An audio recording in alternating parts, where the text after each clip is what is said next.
गांव के उस पुराने हिस्से में जहां शाम होते ही मिट्टी की खुशबू पूरे आकाश में घुल जाती थी, वही रहती थी कियारा, 12 साल की, बड़ी बड़ी आंखों वाली और दुनिया के झूठ सच से बिल्कुल अनजान। उसके दिन स्कूल की घंटी और दोस्तों की खिलखिलाहट में बीतते थे और रातें गुड़िया गुड़ियाओं की शादी करवाते हुए।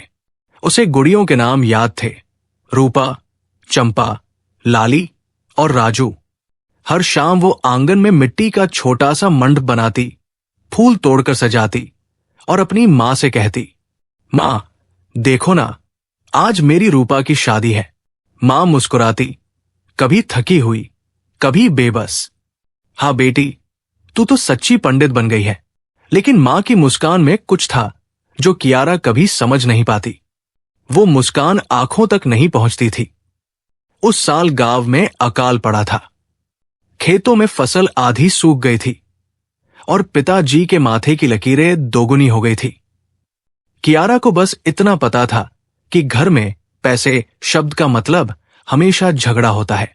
मां हर दिन कहती, कुछ दिन और रुक जाओ, बिटिया अभी बच्ची है। और पिता चुप रह जाते, दीवार की ओर देखते हुए। एक रात जब कियारा नींद में थी, उसने अनजाने में 2 आवाजें सुनी। काका कह रहे थे, लड़का अच्छा है, खानदान भी ठीक, बस शादी जल्दी करनी होगी। मां की घबराई हुई आवाज आई, पर वो तो 12 की भी नहीं हुई अभी। पिता ने कहा, क्या करें, अगर अभी मना किया तो रिश्ता चला जाएगा। कियारा आधी नींद में थी, पर इन शब्दों ने उसकी नींद पूरी तरह तोड़ दी थी। वो समझ नहीं पाई, शादी क्या होती है और जल्दी क्यों करनी होती है। अगले कुछ हफ्तों में घर का रंग ढंग बदलने लगा। मां ने नई साड़ी निकाली, घर में हल्दी और मेहंदी की खुशबू फैल गई। रिश्तेदार आने लगे और सब कियारा को देखकर कहते, वाह कितनी बड़ी हो गई है। कियारा हंस देती, मगर भीतर एक अजीब डर बैठ गया था। वो बार बार मां से पूछती, मां ये सब क्यों हो रहा है, मेरी भी गुड़िया की तरह शादी होगी क्या। मां बस उसका चेहरा सहलाती और कहती, हाँ बेटी, अब तू बड़ी हो गई है। पर मां की आंखों में नमी थी और वो नमी कियारा के मन में सवाल बनकर रह गई। शादी का दिन आया। सूरज सिर पर था और ढोलन गाड़ों की आवाजें पूरे गांव में गूंज रही थी। कियारा के हाथों में मेहंदी लगी थी, पैर कांप रहे थे और चेहरे पर नकली मुस्कान थी। लोग कह रहे थे, छोटी दुल्हन कितनी प्यारी लग रही है, पर किसी ने नहीं देखा कि उस प्यारी दुल्हन की आंखों में खेलना बाकी था, समझना बाकी था। वो बार बार अपनी गुड़िया को खोजती, जो कल तक हर वक्त उसके साथ रहती थी। पर आज गुड़िया उसकी जगह रख दी गई थी, घर के कोने में अकेली। मंडप सजा था फूलों से, लेकिन हवा में गंध थी मजबूरी की। 17 साल का शौर्य दूल्हा बना बैठा था, खुद भी उलझन में।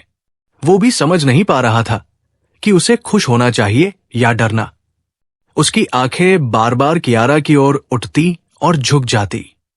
जब पंडित ने कहा, कन्या के गले में वरमाला डालें, तो कियारा के छोटे हाथ कांप उठे। उसने देखा, सामने बैठा शौर्य भी उतना ही डर गया था जितनी वो। फेरे शुरू हुए और हर फेरे के साथ हवा भारी होती गई। फूल झड़ते गए, ढोल थम गए और वो मासूम हंसी कहीं खो गई जो कभी इस आंगन में गूंजती थी। रात को सब सो चुके थे। कियारा अपने नए कमरे में बैठी थी। चारों ओर लोग कह रहे थे, अब ये उसका घर है, पर उसे लग रहा था जैसे उसकी दुनिया उससे छीन ली गई हो। दीवार पर सजी तस्वीर में वो खुद थी, दुल्हन बनकर, पर उसे पहचान नहीं पाई। वो तस्वीर में मुस्कुरा रही थी, जबकि असल में उसके दिल में तूफान था। वो खिड़की से बाहर देखती रही। आसमान में एक तारा चमक रहा था, शायद उसकी गुड़िया बनकर। कियारा ने धीरे से फुसफुसाया, तू वहां खुश ना? क्योंकि मैं तो यहां कुछ समझ ही नहीं पा रही। उधर दूसरे घर में शौर्य अपने पिता की बात सुन रहा था। अब तू मर्द बन गया है, अपनी जिम्मेदारी निभा। शौर्य सिर झुका कर सुन रहा था। मगर अंदर से कुछ टूट रहा था। वो सोच रहा था, कौन सी जिम्मेदारी? मैं खुद बच्चा हूं। मैं इसे कैसे समझाऊं कि मैं भी डर रहा हूं? वो खिड़की से बाहर देखा। सामने वही तारा चमक रहा था जो कियारा देख रही थी। दोनों ने एक ही आकाश को देखा, एक ही चुप्पी को महसूस किया, और शायद उसी पल कहीं कोई रिश्ता बन गया, न मजबूरी का, न परंपरा का, बस मासूम समझ का। शादी के बाद के पहले कुछ दिन कियारा को ऐसे लगे जैसे वो किसी और दुनिया में आ गई हो। वो घर नहीं था, एक बड़ा सा मकान था। ऊंची दीवारें, भारी दरवाजे और हर कोने में अजनबी चेहरे।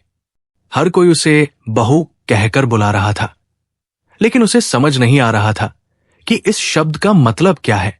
वो तो अब भी अपनी मां को याद करते हुए सोती थी और सुबह उठकर मां को ढूंढती थी, लेकिन अब वहां कोई नहीं था जो उसके बालों में तेल लगाए या स्कूल भेजने की जल्दी करे।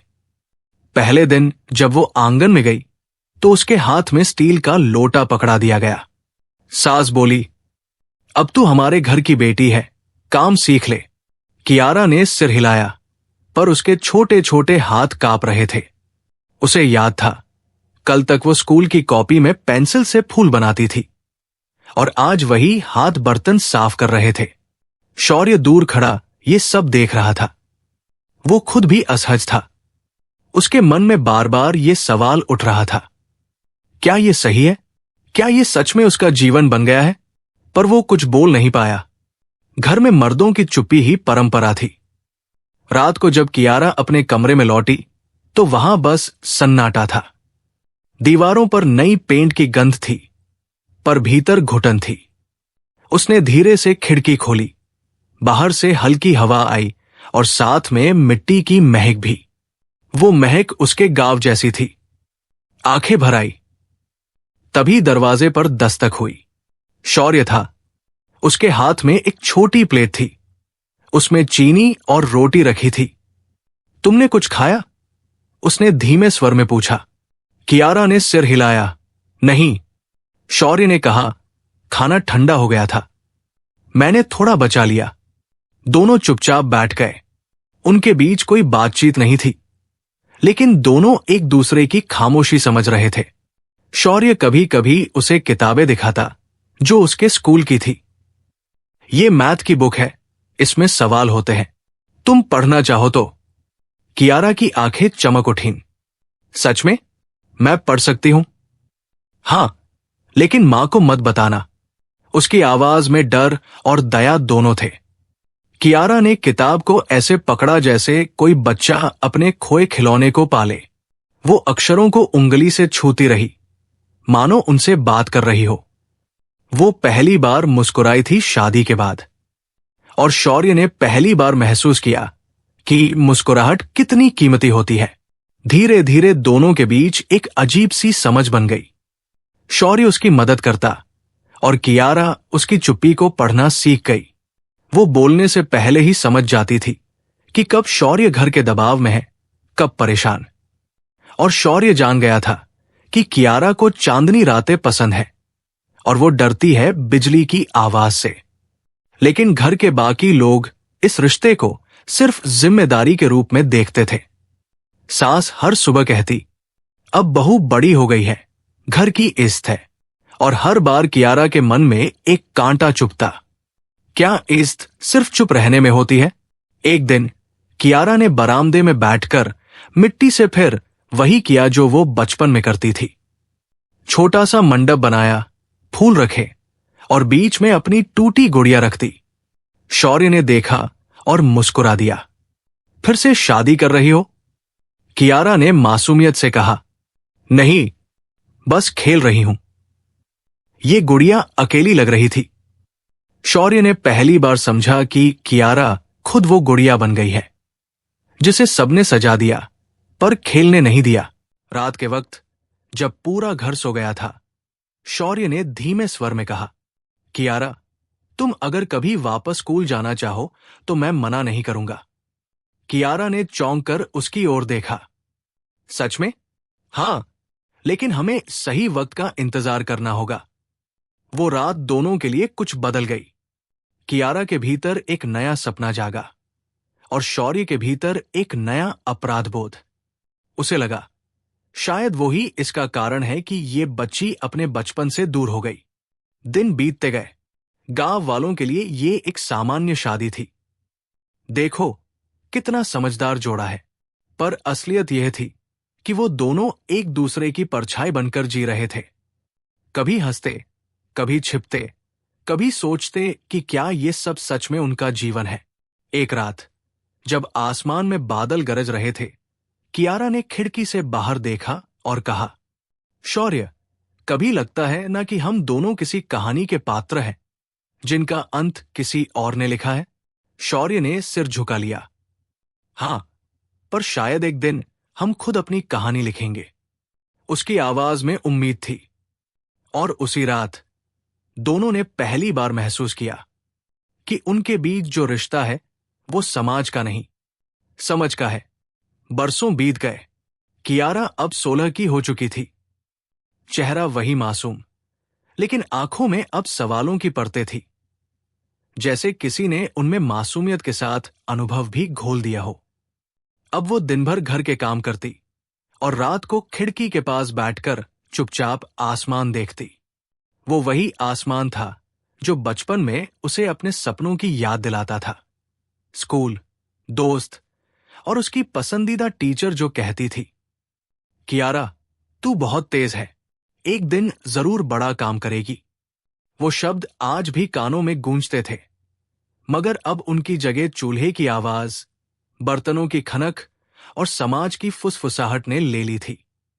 एक दिन जब वो पानी भरने बाहर गई थी, उसने दो छोटी लड़कियों को स्कूल जाते देखा। सफेद यूनिफॉर्म, नीली रिबन और पीठ पर भारी बैग। उनके पैरों में कीचड़ लगा था, मगर चेहरे पर उत्साह था। कियारा कुछ देर तक उन्हें देखती रही, फिर धीरे से मुस्कुराई और खुद से बोली, काश मैं भी आज स्कूल जा रही होती। घर लौटते हुए उसकी आंखों में नमी थी। वो जानती थी ये बस एक इच्छा नहीं रही, अब ये एक आवाज बनने वाली थी। रात को जब सब खाना खा रहे थे, सास ने कहा, अगले महीने तीज का व्रत है, बहू अब तू भी रखेगी। कियारा ने सिर झुका लिया। उसे समझ नहीं आया कि वो व्रत क्यों रखे, किसी ऐसे रिश्ते के लिए जिसे वो खुद ठीक से समझ ही नहीं पाई। धीरे से बोली, मां जी, क्या व्रत रखने से उम्र लंबी होती है? सास हंस पड़ी। हारे, यही तो रिवाज है। कियारा चुप हो गई, मगर उसके मन में एक और सवाल उठा। अगर रिवाज से सब कुछ ठीक हो जाता तो गलतियां क्यों दोहराई जाती हैं? कुछ दिन बाद शौर्य शहर चला गया। वहां उसे कॉलेज में एडमिशन मिल गया था। कियारा पहली बार अकेली रह गई। घर में अब सिर्फ काम था और खामोशी। शौर्य ने जाते जाते कहा था, मैं वादा करता हूं कियारा, जब मैं लौटूंगा सब कुछ बेहतर होगा। कियारा ने मुस्कुराकर सिर हिलाया, पर उसके मन में डर था। क्या वादा निभेंगे भी? दिन बीतने लगे। कियारा अब किताबें पढ़ने की कोशिश करती, वही पुरानी किताबें जो शौर्य ने छिपा कर दी थी। वो धीरे धीरे अक्षरों को जोड़ना सीख गई थी और फिर उसने उन किताबों में कहानियां खोज ली। कहानियां उन औरतों की जिन्होंने चुप नहीं रहना सीखा था। एक शाम गांव में महिला सभा लगी। शहर से आई कुछ औरतें सबको समझा रही थी कि लड़कियों की पढ़ाई क्यों जरूरी है। कियारा भी चुपके से वहां पहुंच गई। वो पहली बार किसी औरत को इतने आत्मविश्वास से बोलते देख रही थी। अगर बेटी को घर से बाहर जाने की इजाजत नहीं दोगे तो उसका संसार कभी घर की दीवारों से आगे नहीं बढ़ेगा। कियारा की आंखें भर आई। उसे लगा जैसे किसी ने उसके मन के सारे दबे शब्द जोर से कह दिए हों। वो सभा से लौटकर देर तक सोचती रही। रात में उसने दीवार पर उंगली से लिखा, मुझे पढ़ना है, मुझे जीना है। अगले दिन जब उसने पिताजी को पत्र लिखा, वो पत्र किसी और को नहीं बल्कि खुद को जवाब देने की कोशिश था। पापा, आप कहते थे मैं आपकी गुड़िया हूं, लेकिन क्या आपने कभी पूछा गुड़िया को क्या चाहिए? मैं अब बच्ची नहीं रही। मैं जानना चाहती हूं कि मेरा हक क्या है। मुझे किताबें चाहिए, रिश्ते नहीं। मुझे जिंदगी चाहिए, इस नहीं जो चुप्पी से मिले। उसने पत्र पूरा किया, पर भेजा नहीं। वो बस तकिए के नीचे रखकर सो गई। कभी कभी शब्द भेजने से ज्यादा ताकत रखते हैं अनकहे रहने में। कियारा अब अक्सर गांव की छोटी लड़कियों को पढ़ाना शुरू कर चुकी थी। वो मिट्टी में अक्षर लिखती और उन्हें गिनती सिखाती। लड़कियां हंसती और उसे दीदी बुलाती। वो पहली बार महसूस कर रही थी कि उसका होना किसी और के लिए मायने रखता है। सास ने ये देखा और कहा, अब बहू लोगों को सिखाएगी भी? घर का काम कौन करेगा? कियारा ने धीरे से जवाब दिया, घर तो रोज संवरता है माँ जी, लेकिन अगर मन न संवरे तो घर की सफाई क्या काम आएगी? उस दिन पहली बार उसने किसी के सामने सीधा देखा था, बिना डर, बिना आंसू के। शौर्य लौटकर आया तो कियारा बदली हुई थी। उसकी आंखों में अब मासूमियत के साथ दृढ़ता थी। शौर्य ने कहा, कियारा, तुम पहले जैसी नहीं लगती। कियारा मुस्कुराई, शायद अब मैं जैसी हूं, वैसी पहले नहीं थी। शौर्य कुछ देर उसे देखता रहा, फिर बोला, तुम्हें पढ़ाई करनी है ना? कियारा की आंखें चमक उठीं। हां, लेकिन अब मुझे किसी की इजाजत नहीं चाहिए। शौर्य ने सिर झुका लिया। वो जानता था, अब कियारा सिर्फ उसकी पत्नी नहीं रही, वो एक जागी हुई आत्मा बन चुकी थी। उस रात चांद पूरा था और शायद पहली बार कियारा ने महसूस किया कि चांद भी बदलता है, पर हर बार लौटता है और थोड़ा और उजला हो जाता है। सुबह का वक्त था। आंगन में तुलसी का पौधा लहरा रहा था, मगर घर के अंदर हवा भारी थी। कियारा मिट्टी में बच्चों को गिनती सिखा रही थी। तभी सास ने दरवाजे से आवाज लगाई, बहू, जरा इधर आना। आवाज में सख्ती थी। कियारा ने हाथ झाड़े और अंदर गई। अंदर सास के साथ 2-3 पड़ोसी और गांव की औरतें बैठी थी। सभी की नजरों में सवाल था और तंज भी। सुना है तू अब लड़कियों को पढ़ाती है? एक औरत बोली। कियारा ने हां में सिर हिलाया। और ये भी सुना कि तू अब सास को जवाब देती है? भीड़ में हल्की हंसी गूंजी। कियारा ने अपनी जगह संभालते हुए कहा, मैं सिर्फ इतना कहती हूं कि जो सही है वो कहना चाहिए। एक और आवाज आई, और जो गलत है वो किससे तय करेगा? तू। कियारा ने शांत स्वर में कहा, अगर हम गलत को पहचानना बंद कर दें तो सही कभी दिखेगा ही नहीं। घर का माहौल सन्नाटे में बदल गया। सास ने गुस्से में कहा, बहुत बोलने लगी है ये लड़की। तेरी ये बातें गांव की औरतों को बिगाड़ देंगी। कियारा के शब्द गले में अटक गए, मगर उसके चेहरे पर अब डर नहीं था, केवल दृढ़ता थी। शाम को जब शौर्य लौटा तो उसे भी सुनना पड़ा। गांव के बुजुर्गों ने कहा, तेरी बीवी अब गांव की लड़कियों को बिगाड़ रही है, इसे संभाल ले, नहीं तो समाज तुझसे रिश्ता तोड़ देगा। शौर्य ने सिर झुका लिया। वो दुविधा में था, एक तरफ समाज, दूसरी तरफ कियारा की सच्चाई। रात को दोनों के बीच लंबी खामोशी थी। कियारा ने कहा, शौर्य, अगर तुम्हें लगता है मैं गलत हूं तो मुझे रोक लो, लेकिन अगर मैं सही हूं तो मेरे साथ चलो। शौर्य ने कुछ नहीं कहा, बस धीरे से बोला, कियारा, दुनिया आसान नहीं होती, लोग बातें करेंगे। कियारा ने जवाब दिया, लोग तो तब भी बोले थे जब मेरी उम्र 12 थी। फर्क इतना है कि अब मैं सुनना बंद कर चुकी हूं। उस रात बारिश हुई और शायद वही पहली रात थी जब कियारा की आंखों में आंसू नहीं, आग थी। अगले दिन पंचायत बुलाई गई। पूरा गांव जमा था। कियारा को बीच में बुलाया गया। गांव के मुखिया ने कहा, बहू, तू गांव की औरतों को भड़काती है, ये ठीक नहीं। औरतों का काम घर देखना है, समाज नहीं बदलना। कियारा ने धीमे मगर साफ शब्दों में कहा, समाज तभी बदलता है जब औरतें घर से बाहर निकलती हैं। भीड़ में हलचल हुई। किसी ने ताना मारा, बहुत पड़ गई है ये, अब पंचायत चलाएगी? कियारा ने बिना झिझक कहा। अगर पढ़ाई से आवाज उठाना गुनाह है तो मैं दोषी हूं। एक पल को सन्नाटा छा गया।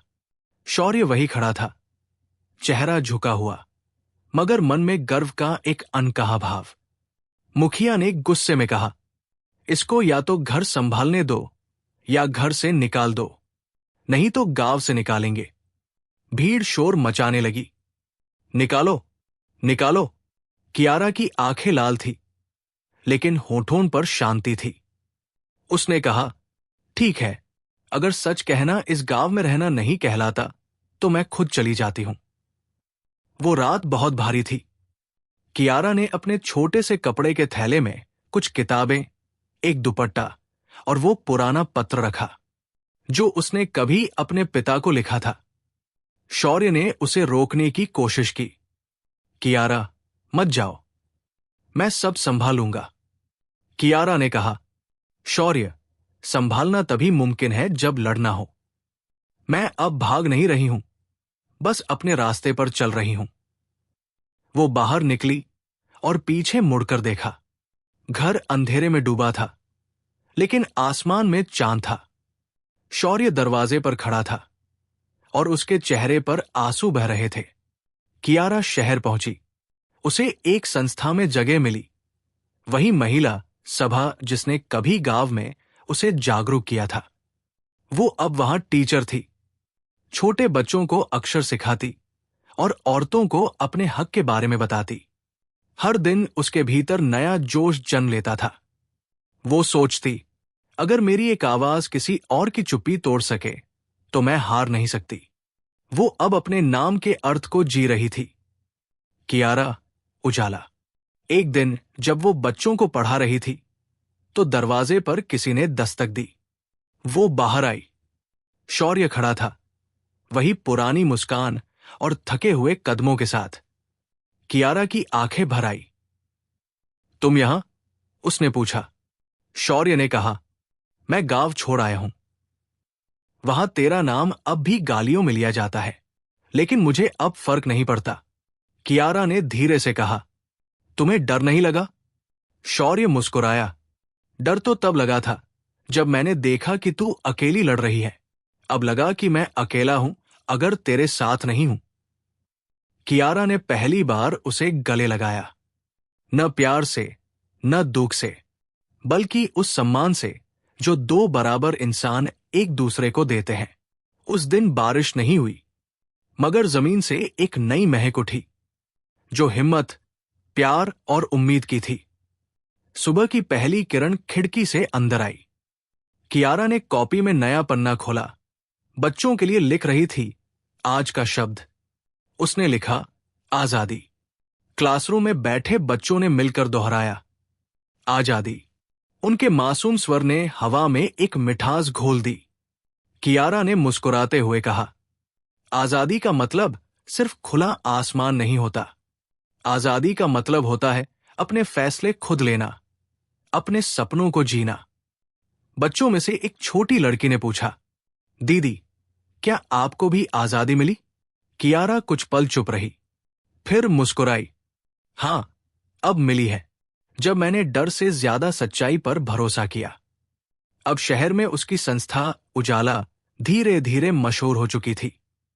वो और शौर्य मिलकर गांव गांव घूमते और छोटी लड़कियों को स्कूल भेजने की मुहिम चलाते। कियारा की आवाज अब रेडियो पर गूंजती थी, मैं कियारा हूं। कभी मुझे किसी ने बचपन में दुल्हन बना दिया था, लेकिन आज मैं अपनी हर गुड़िया को पढ़ने का हक दिलाना चाहती हूं। उसकी आवाज में न चीख थी, न गुस्सा, बस एक दृढ़ विश्वास था जो दिलों तक पहुंचता था। एक दिन उसे उसके गांव से बुलावा आया। मुखिया जी बीमार थे और पंचायत फिर से मिलना चाहती थी। कियारा कई साल बाद गांव लौटी। वही रास्ते, वही मिट्टी, लेकिन सब कुछ अब उसे छोटा लग रहा था, क्योंकि उसकी सोच अब बड़ी हो चुकी थी। गांव की औरतें उसे देखकर हक्का बक्का रह गई। कोई कहता, देखो, वही बहू जो चली गई थी। कोई फुसफुसाता, अब शहर में नाम कमा रही है। कियारा आंगन में गई। सास वही बैठी थी, बूढ़ी, पर आंखों में पछतावे की चमक। कियारा ने उनके पैर छुए। सास रो पड़ी, बहू, हमने बहुत गलत किया। तू ही थी जो सही थी, पर हम समझ नहीं पाए। कियारा ने सिर झुकाकर कहा, मां जी, माफी की जरूरत नहीं। गलती तो तब होती है जब कोई कोशिश ही न करे। पंचायत के सामने अब वही कियारा खड़ी थी, जिसे कभी गांव से निकाल दिया गया था। मुखिया ने कहा, बहू, तूने जो किया वो गलत नहीं था। तेरे कारण अब हमारे गांव की बेटियां भी स्कूल जाती है। भीड़ में ताली बजी। कियारा ने गहरी सांस ली। उसे लगा जैसे बरसों का बोझ उतर गया हो। वो बोली, आज अगर एक लड़की अपनी किताब खोल पा रही है तो समझिए कि समाज खुल रहा है, और अगर एक पिता अपनी बेटी की आवाज सुन पा रहा है तो समझिए कि देश जाग रहा है। लोगों की आंखों में आंसू थे, मगर वो आंसू पछतावे के नहीं, गर्व के थे। रात में शौर्य और कियारा दोनों पुराने स्कूल की छत पर बैठे थे। आसमान में चांद था, वही जो कभी उनके डर का गवाह था, आज उनकी जीत का साथी था। शौर्य ने कहा, कियारा, जब मैं तुझे पहली बार देखा था तू बहुत छोटी थी। मुझे लगा था ये रिश्ता मेरे बस का नहीं, लेकिन अब समझ आया कि रिश्ता उम्र से नहीं, समझ से बनता है। कियारा ने मुस्कुराकर कहा, और समझ तब आती है जब हम गलती मान लेते हैं। दोनों हंस पड़े। उनके बीच अब न कोई बोझ था, न कोई फासला, बस एक साझी सोच थी जो भविष्य को रोशन कर रही थी। अगली सुबह जब सूरज उगा, कियारा ने संस्था की दीवार पर एक नया बोर्ड लगवाया, कियारा फाउंडेशन, जहां हर गुड़िया को कलम दी जाती है। बच्चियां एक एक करके आ रही थी। किसी की चोटी खुली थी, किसी की किताब टूटी, पर हर चेहरे पर उम्मीद थी। कियारा ने सबको देखकर कहा, आज जो तुम सीख रही हो, कल उसी से दुनिया बदलेगी। कभी खुद को कमजोर मत समझना, क्योंकि बदलाव हमेशा एक लड़की से शुरू होता है। बच्चियां तालियां बजाने लगी। शौर्य मुस्कुराता हुआ बोला, कियारा, लगता है अब तू सिर्फ एक नाम नहीं रही। कियारा ने आसमान की ओर देखा और कहा, हां, अब मैं नाम नहीं, नजरिया बन गई हूं। और शायद इसी वजह से उस गांव में अब जब कोई बेटी जन्म लेती है तो लोग कहते हैं, देखो, एक नई कियारा आई है। तो दोस्तों, ये थी कियारा की कहानी। आपको ये कहानी कैसी लगी कमेंट में जरूर बताइएगा, और ऐसे ही कहानियों के लिए हमारे चैनल कहानियों का सफर को जरूर सब्सक्राइब करें। मिलते हैं अगले कहानी के साथ, तब तक के लिए जय हिंद, जय भारत।